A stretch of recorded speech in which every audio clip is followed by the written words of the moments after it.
Welcome everyone to this week's Kanpai News.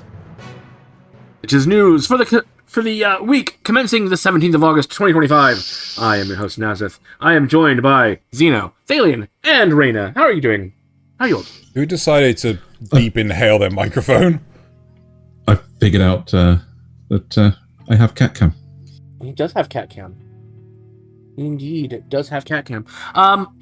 Right, so we don't have a huge amount of stories this week, but let's go ahead and get on into those as my cat slowly paws at my desk like he wants up here.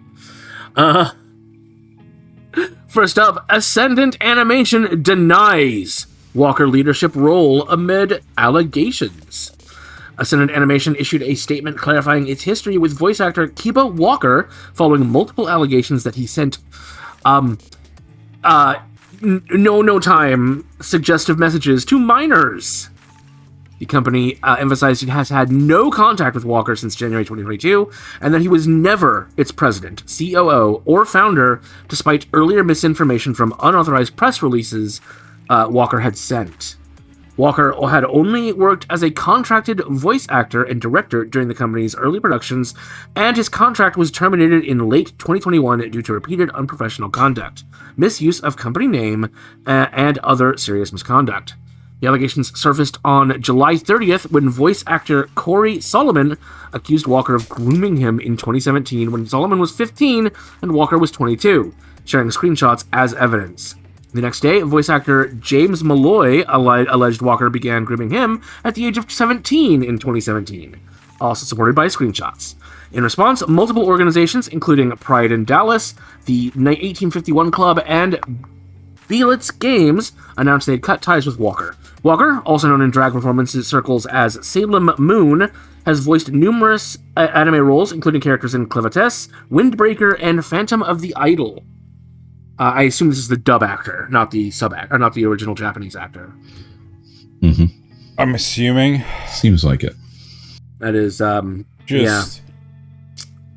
Yeah. Oh, bloody hell. Yeah. White people gotta be like this. Yeah. All right, on to some slightly less bad news, but still bad-ish. Annoying industry news, I think, is the title of this. Crunchyroll Restructures announces layoffs. Variety reported that Crunchyroll is laying off staff as part of a reorganization that will expand some employees' roles while reassigning others. Basically, they're paying less people to do more. President Rahul Paruni's memo outlined a shift towards regionally empowered teams and new engineering hubs in the US, Mexico, and India to boost innovation and fan engagement. Outsourcing. Layoffs in other countries will follow local laws. Crunchyroll, jointly operated by Sony Pictures Entertainment and Aniplex, was acquired by Sony's Funimation Global Group in 2021 for $1.1 billion. So, yep. I mean, don't get me wrong. I've seen plenty of companies bloat where they've got more employees than they actually need, but at the same time, yeah, if it's just we're gonna lay off staff because we could just double down the work. No. Yup. Moving on. McDonald's Japan ends Pokemon card promo early. McDonald's Japan has cut short distribution of limited edition Pokemon trading cards in its Happy Meals after overwhelming demand and rapid resales. Originally offered during an August 4th weekend promo, the sets included a Pikachu card and one random Pokemon, but quickly sold out despite purchase limits and a resale awareness partnership with Mercari, I think? Mercari, Mercari, yes. Social media complaints poured in from customers unable to get the cards, with reports of bulk reselling soon after launch. On August 11th, McDonald's apologized for the inadequate response and announced stricter future measures, including tighter purchase caps possible restrictions on mobile orders, refusal of service to rule-breaking customers, and even McDonald's app membership cancellations for repeat offenders. The company has not confirmed if the card will be reissued. I assume that's the Pokemon company, but I don't know if there's any screenshots in this article. There were, or photos rather, there were countless photos of bins outside filled McDonald's. with food. Yes. No, not just filled, but overflowing. Like, you know, basically they had bags full of it, and they just dumped it on the streets and things. Yeah, that was one of the things they mentioned in the statement. Was like, as much as the reselling was a bad thing, the food waste was insane. Yes. Absolutely astronomical. That you'd see customers complaining over the fact that, you know, someone was walking out of the restaurant with like a dozen or so Happy Meals, and it was just like, what the hell's going on? Even though they were only supposed to be limited to 4 per customer. Yeah. Well, I think it was a simple case of like they'd ordered online on the app. Mobile apps, through DoorDash kind of things, and because imagine if you went there in a car with 5 people, right? And instead of going in as a group, you went in as 5 individuals, each getting 4 of these meals. You'd end up with 20, you know? And then you just throw them all in the trash. It's the waste of food that really gets me. I agree. I mean, the reselling's bad, but that is the worst part. Because think of all the people that could have fed who could have used it. Anyway. On to some more positive stuff. Demon Slayer film gets an early U.S. run. Crunchyroll and Fandango will host early U.S. screenings of Demon Slayer, Kimetsu no Yaiba Infinity Castle, Akaza Sairai on September 9th for Mega and Ultimate fan subscribers, with tickets available August 16th via Fandango Rewards. The film, starring Channing Tatum as Keizo in the English dub, opens widely in the US and Canada on September 12th in Japanese with subtitles and dubbed formats, including IMAX. Since debuting in Japan on July 18th, it has earned 22.707 billion yen, or about $149 million US dollars. What is wrong with my brain today?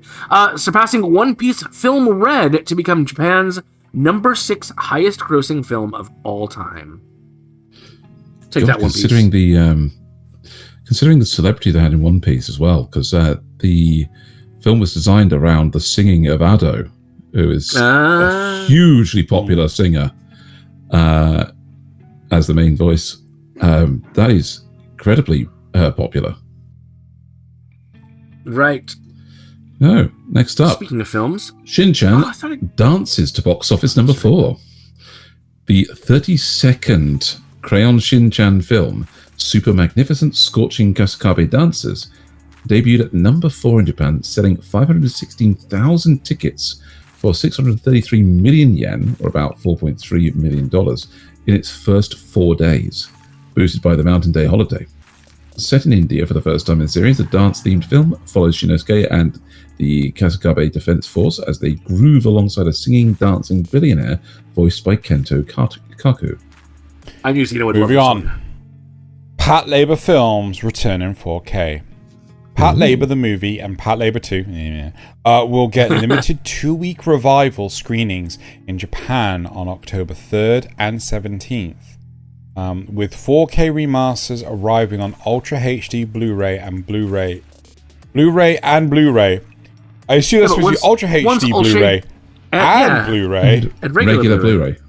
In 2026, complete with English dubs, subs, booklets, and storyboards. The UHD BD of the first film launches January 28th, followed by the second on March 25th. The news comes ahead of Patlabor EZY anime project set to start in 2026 with an all-star staff including the original Headgear members. Oh my fucking god, are we finally getting EZY? Yeah, we have talked about that before, that it was going to be in 2026. Yes, but dude, like seriously, it's been in production for like 10 plus years. It was announced in 2017. Oh, okay, fair enough. But that's still basically 10 years. But by the time it comes out, it'll be basically 10 years. Yeah, but like I just So for anyone that doesn't know, the first Patlabor movie is one of my. That's my snob movie. There you go. I wish we'd done this the other way around. That's my anime. There you go. Right. So, Phantom of the Opera Eyes Anime. LW Entertainment, formerly Andrew Lloyd Webber's The Really Useful Group, is partnering with Cubic Pictures and founder Justin Leach to explore an anime adaptation of the stage musical The Phantom of the Opera. Leach, co-executive producer on Star Wars Visions and showrunner of the anime Eden and Leviathan, said Eden was actually pretty good, said the project seeks to reunite the grandeur of musical theater with Japanese animation, creating a timeless, emotionally resonant experience for a global audience. The adaptation is a part of a series of upcoming films and TV projects based on The Phantom of the Opera and other Lloyd Webber works. The original musical debuted on London's West End in 1986 and Broadway in 1988, following Christian Day and the mysterious phantom living beneath the Paris Opera House, based on Gaston Leroux's 1910 serialized novel. A sequel, Love Never Dies, premiered in London in 2010, which nobody knows about because it sounds stupid. This one's for you guys to finally get a UK story. Yeah, yep, because Grave of the Fireflies novel hits the UK. Penguin Classics UK will release Akiyuki Nosaka's semi-autobiographical novel Grave of the Fireflies in English on September 4th, marking 80 years since the end of World War II. The story follows siblings Seita and Setsuko struggling to survive after firebombs destroy their Kobe home, with the glow of fireflies offering fleeting comforts. The 1967 novel inspired Isao Takahata's 1988 Studio Ghibli anime film, a 2005 movie, and a 2008 live-action adaptation. Neither of which I've heard of. This is the first standalone English release, translated by Ginny Tapley Takamori, while the Ghibli film was also available on Netflix, except in Japan, and Blu-ray DVD in North America. Akamatsu skips Comiket again. The manga creator turned politician Ken Akamatsu confirmed he will not attend the second day of Comiket 106 this Sunday. As we're recording, yeah. Yeah. Although his circle was accepted for a booth, Akamatsu cited his role as parliamentary vice minister as preventing participation. Fellow Liberal Democrat Party legislator Taro Yamada will attend the booth, but no Akamatsu works will be available. This follows his absence from Comiket 105 in December 2024. How frequently do they have them? Akamatsu is known for Love Hina, Negima, Magister Negi Magi, and Yuku Holder, and was elected to the Japan House of Councillors in 2022, later becoming the Parliamentary Vice Minister of Education, Culture, Sports, Science and Technology, and for Reconstruction in 2024. Wait, what? Science and Technology is all one entry. Yes. Yeah, Yes. I'm with you. Right, okay. Yeah, the Vice Minister for Reconstruction as opposed to... I'm with which is you. probably like revitalizing the country and whatnot. as a point, Comiket happens at different locations as well, so that's... Does it? I always thought it was at that... So, I always thought it was at that one convention center. The more you know. Yeah. Oh, another Crunchyroll story. Crunchyroll anime coming to Delta Flight. So if you don't know, Delta is an airline here in the US. Crunchyroll announced it will offer specially curated anime on Delta flights later this year via seat-back screens, teasing 2,000 titles and 50,000 episodes. The company did not reveal a specific series, but plans to share details later. Crunchyroll, an independent joint venture between Sony Pictures and Aniplex, has expanded its reach through YouTube Primetime channels, Amazon Prime Video, and a 24/7 linear channel on Freevee, LG channels, Roku, and Vizio. Vizio Watch Free Plus, sorry. Sony's Funimation Global Group acquired Crunchyroll from... we already read that earlier. Which we know. As a point, I was incorrect, actually. It doesn't happen in multiple locations. It does happen twice a year, though. Summer and I winter. wouldn't be surprised if it's a summer and a winter one for reasons. But it's just sticking to this story.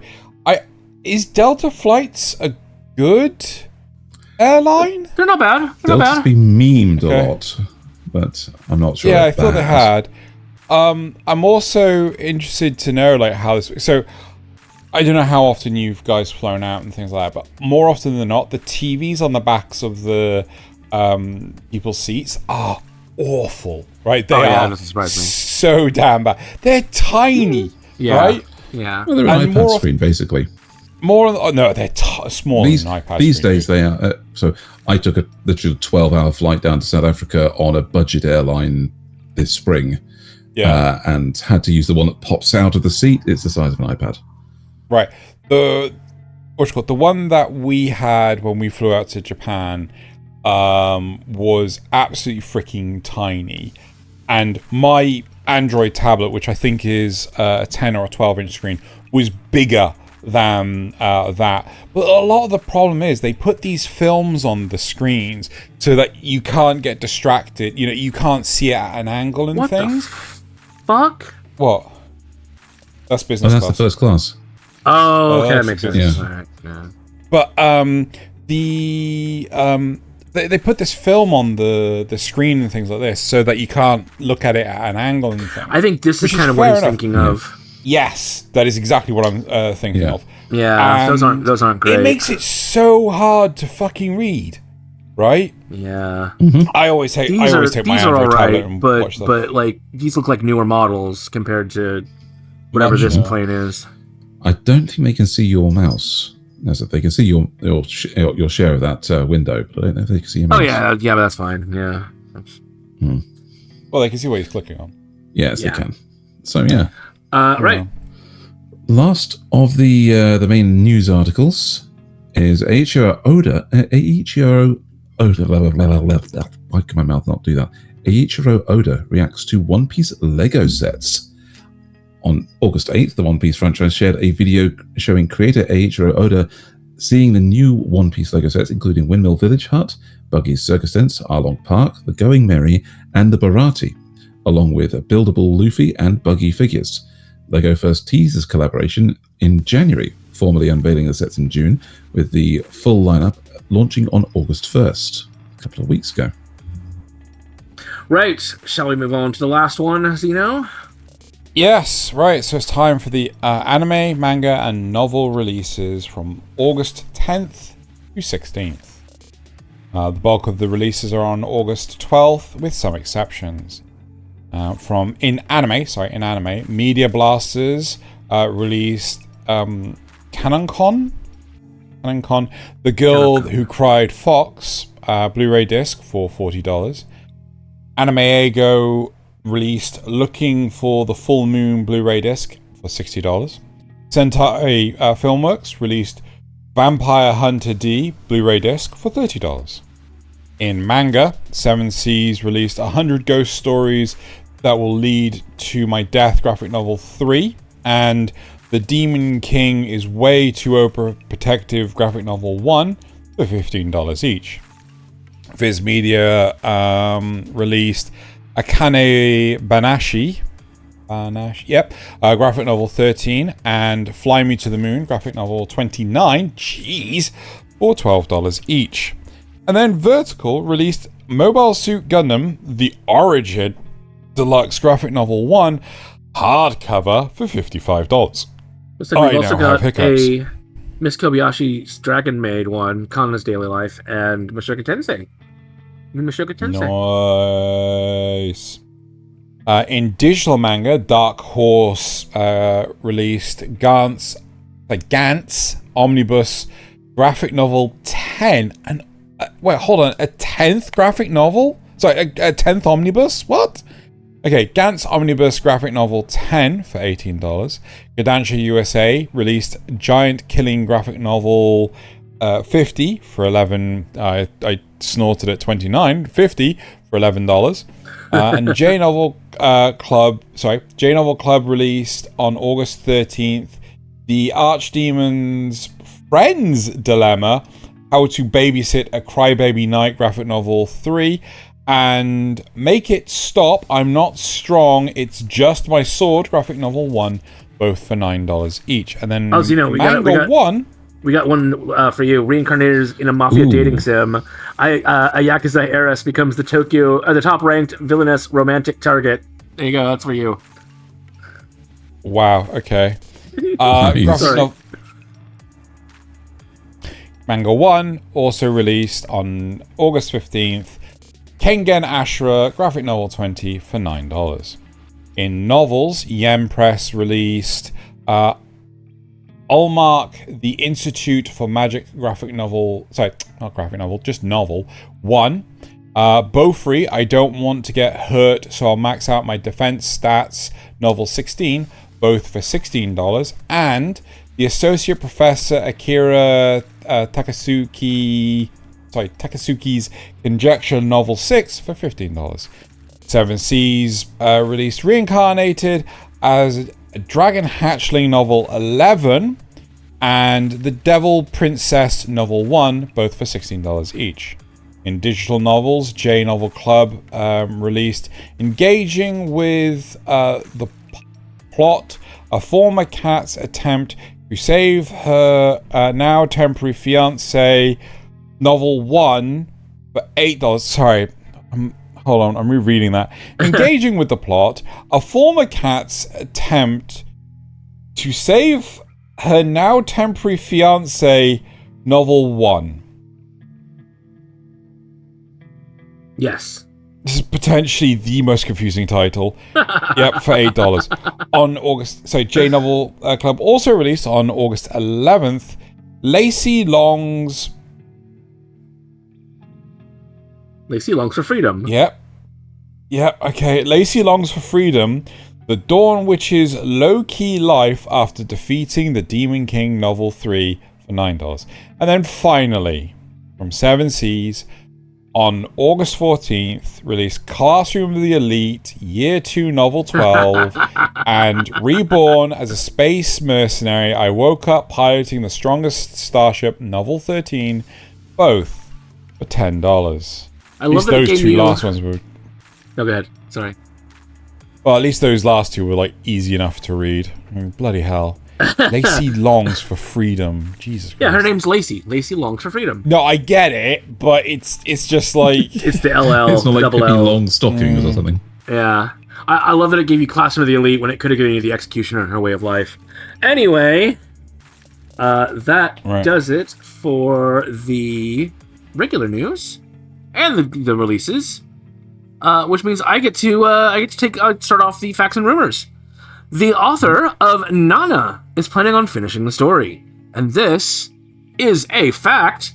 The report originates from Anime News Network, published on August 14th, 2025, in an interview segment accompanying the re-release of Nana art books. Ai Yazawa stated she still plans to complete the manga. She acknowledged the long hiatus, but affirmed she hasn't abandoned the story and intends to finish it no matter how long it takes, as a quote. The source is reliable, and it includes different quotes from Yazawa and was published by Anime News Network, a long-standing and reputable outlet in the anime and manga industry, which we can attest to because we use them basically every week. Indeed. Next up. What is Nana? You've never heard of Nana? Never heard of Nana. Really? So you educate the boy. Okay. I've never watched it or read it, but I know about it. Effectively, it's kind of... I want to say, we'll tell you when you're older.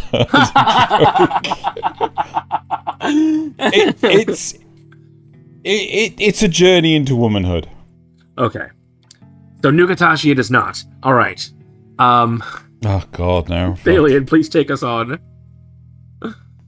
Alrighty. So, a new One Piece spin-off, One Piece Heroines, is focusing on the female characters of One Piece in production.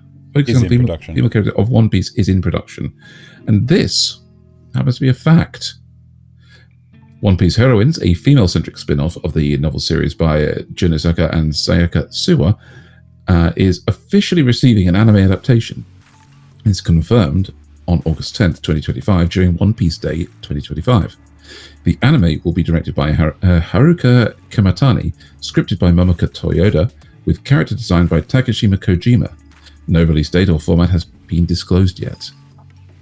So, can we really call it One Piece if it's not designed by Oda?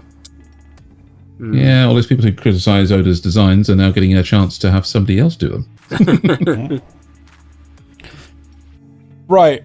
I'm going to put a asterisk next to this next one because the intern was pretty damn confused. So, Lord of Mysteries will be fully adapted into 6 seasons and a final movie, and this is apparently a fact.